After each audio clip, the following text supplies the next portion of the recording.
Good day, class. So today, we will be opening a new subject for the second semester, which is understanding culture, society, and politics. So, kiba naman mo unsa jud ang culture, unsa ang society, ug unsa ang politics. At this time, you will delve deeper and know each of these disciplines. So, for this session, we will focus first on anthropology.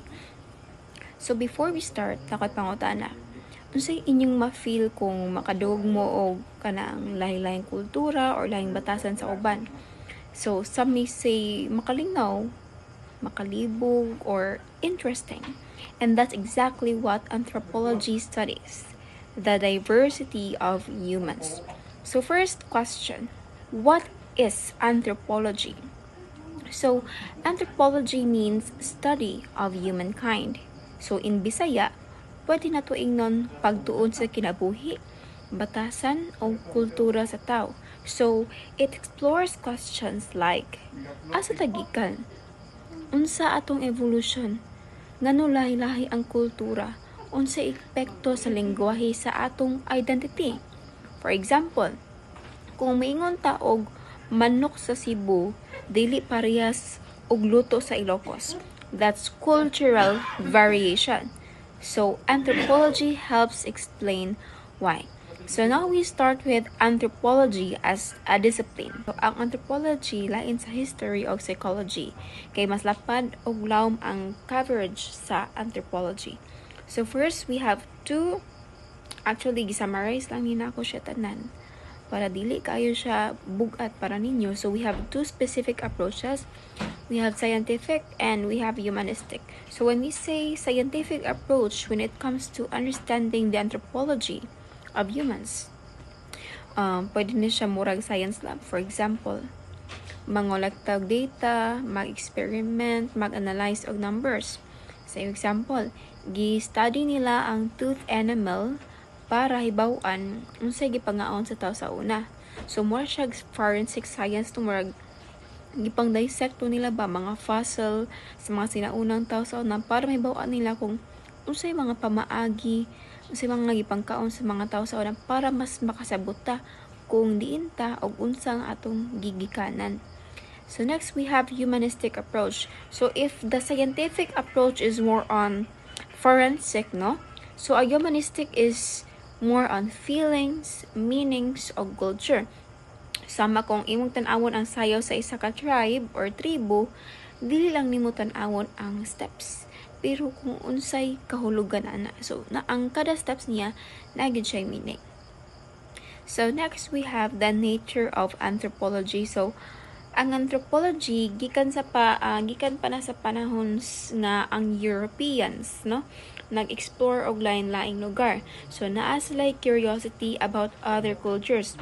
So ang ilang mga pangutana sa una kay tinuod ba nga lahi-lahi nga kultura gikan sa lahi-lahi nga genes, or dako ba og effect ang size sa utok?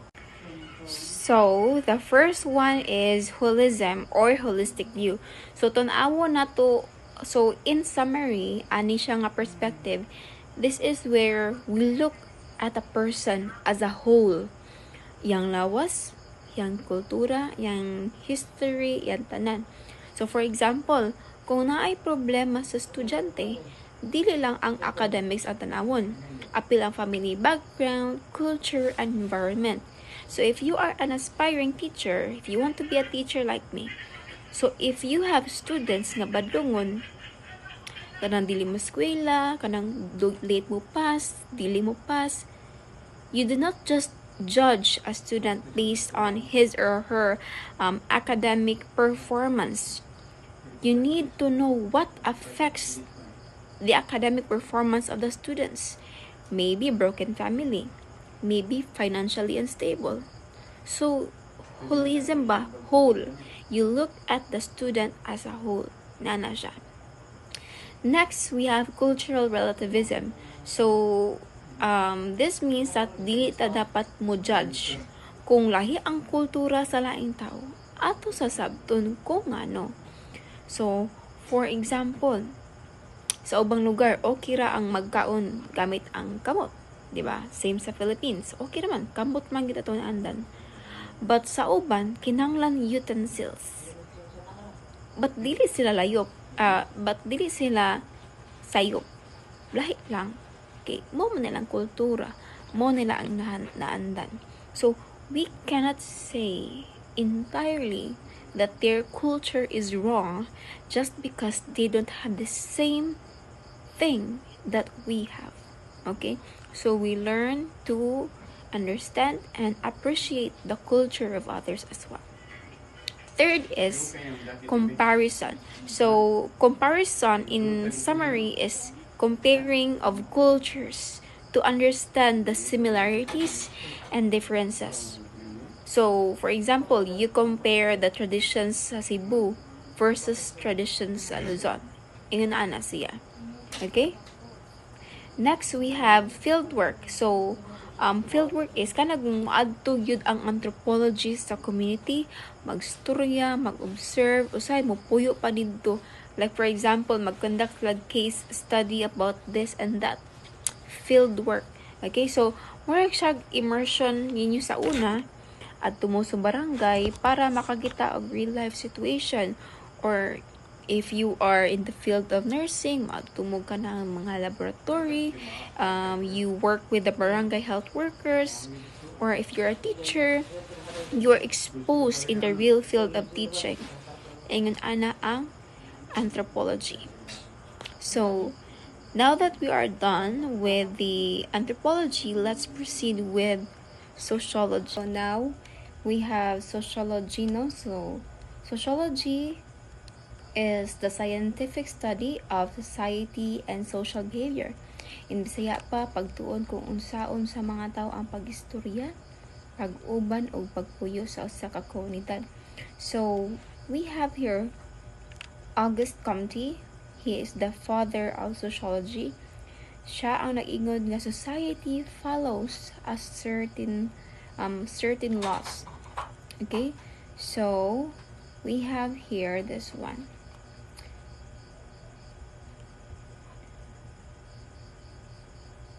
Kanisha is this video is just summary of the NCAP nga akong gipanghatag sa inyo mga classmates. So, don't worry. Everything will be uploaded here. Okay? So, now, we have the nature of sociology. So, as a discipline, sociology arose early in the 19th century in response to rapid social change. So, major transformations in the 18th century and 19th centuries, such as in rapid industrialization, resulted in a large anonymous workforce. So, inaani siya sa sociology, ni-appear ang mga kausaban sa tong society, such as industrialization, urbanization, like cities, urbanization na siya. So, daghang tao ni gawas sa bukid para magtrabaho sa city. And then, bag-ong political ideas. Atong mga katungod, atong rights, atong democracy. So, murag karon daghang probinsyano moadto sa Cebu City para magtrabaho. Mao nga nagbago ang lifestyle o norm. So, kung taga-probinsya ka, lahi imong lifestyle. So, kung mato kang city, lahi pod mausab ang imuhang lifestyle. So, you adapt to the changes based on the environment and the people that you interact. Okay? So, we have this one. Okay, again, so the French social thinker, so French ni siya, si Auguste Comte, from 1798 to 1857, he first coined the term sociology to describe a new way of thinking about societies as systems governed by principles of organization and change. So, most people agree that Émile Durkheim, the French humanist, made the biggest commitment to the development of social science as a social scientific study, discipline. So, sociology has created it as a worth-free discipline. So, it is concerned with not what should be. Okay? So, we have here the goals of sociology. So, the main goal is to study objectively para makatabang sa pagsulbad sa social problems. So we have here this one. So Samuel Koenig said, to improve man's adjustment to life. Meaning, in simple terms, mas masabtan nato ngano ang tao magbuhat og inani o inana. So, mo na ang goal sa sociology to understand how a person adjusts to different ways of life. So, we have the first one, no? Na picture diri, 6 goals of sociology. The first one, to understand how membership in one social group affects individual. Okay? Next, understand how cultures and institutions interact in different societies. Third, to understand the meaning and consequences of modernity, post-modernity, and new globalization. Fourth, understand the causes and consequences of social change in terms of general causes and effects as well as unique historical circumstances. Number 5, understand the causes and consequences of population composition and pressures and how population affects the environment and development societies. And lastly, to provide information that reflects upon the different policy initiatives. Okay. So, kaniha, i-summary na ako ang perspective of sociology. So, the sociological perspective helps us see that ang atong batasan, no, naapektuhan sa atong grupo. So, who we surround ourselves with affects our attitude, our decisions, and our judgment, and our perspective on everything.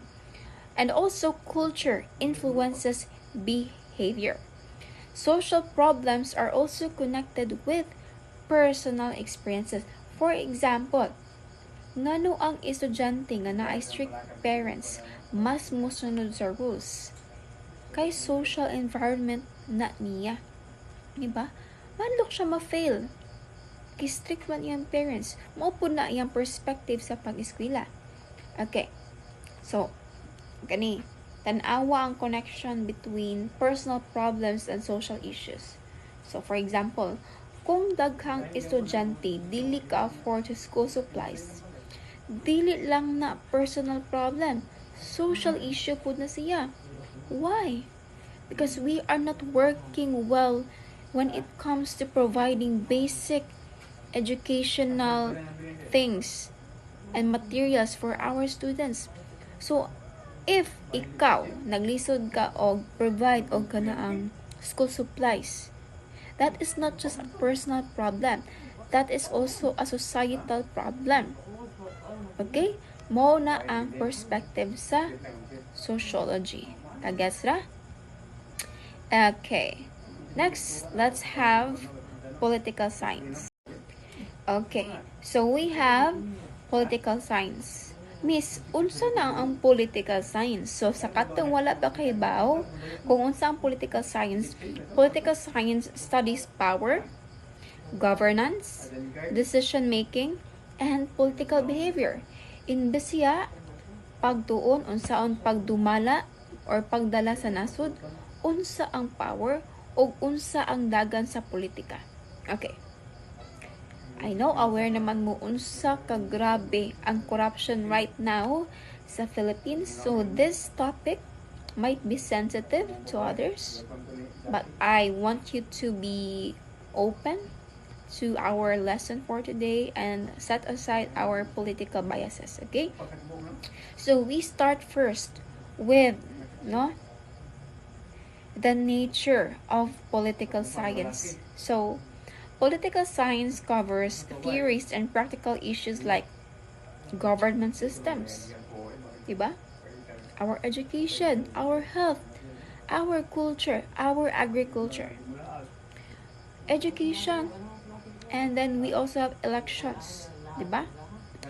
Human rights, public policies, and international relations. So here, the nature of political science diri na trace ang roots sa political thought sa or ni Socrates, ni Plato, og ni Aristotle. So, si Aristotle, he is the father of political science. ug siya ang niingon nga man is a political animal. Sa Bisaya, ang tao natural gyud nga moapil sa grupo og decision making. Okay. So we have this one. Let's read this one first. Okay. Okay, let's have the perspective of political science. So, political science perspective, methodologically diverse and appropriates many methods originating in psychology, social research, and cognitive neuroscience. So, mo yung approaches, positivism, imperativism, and so on and so forth. Okay. So now, since we are done with knowing first the surface knowledge and maybe recalling no kung unsa si anthropology, si sociology, o si political science. Okay. So let's try to wrap it up, to summarize and to remember. So anthropology studies humans and culture. Again ha, anthropology, humans and culture. Sociology studies society and interactions. Political science studies power and governance. Okay, kung sa Bisaya pa, anthropology ask the question, kinsa ta? Sociology, giunsa na to ang pag-uban, pagkigbilong sa usa ka grupo. Political science, kinsa ang mo decide para sa tanan. Okay? So now that we are done with our lesson 1, so I will be leaving you a homework. This will be lesson 1, written work number 1. So I provided here enough space for you to answer ha. So number 1, what does anthropology study of? Okay, naara na siya diri ha. Ari lang namang pag-answer. Okay? So, for the online class, na ako i-post sa kuan ha, class wall. Dito mo sa activity mag-answer. Okay? So, if you have any questions, just PM me. Okay? And then, so, right after you are done with written work number 1, proceed immediately with lesson 1 performance task number 1. So this is an activity called reflection and visual representation of the social sciences. So we have this one. So part 1, we will have, or you will create a visual illustration which is half katunga sa band paper ha. So sa top half, it could be short or A4 band paper. Draw a creative or visual representation of the 3 disciplines, the anthropology, sociology, or political science. So your drawing should symbolize the connections between 3 disciplines, reflect your understanding of their nature and goals. So, i-colorisad dam. Colorisad. Colored and detailed. If di rin mo mo drawing, okay ra. Basta coloring lang yun. Okay? So, ang sa mga online, you may draw it by hand and upload a clear photo. So, ang katunga ato, it should be a reflection paper. Okay. The font size is Arial or Times New Roman size 12. It could be handwritten if dili mo ka print. Okay ra? So, na ko'y guide questions 3 ihatag ha. Follow lang ho ani.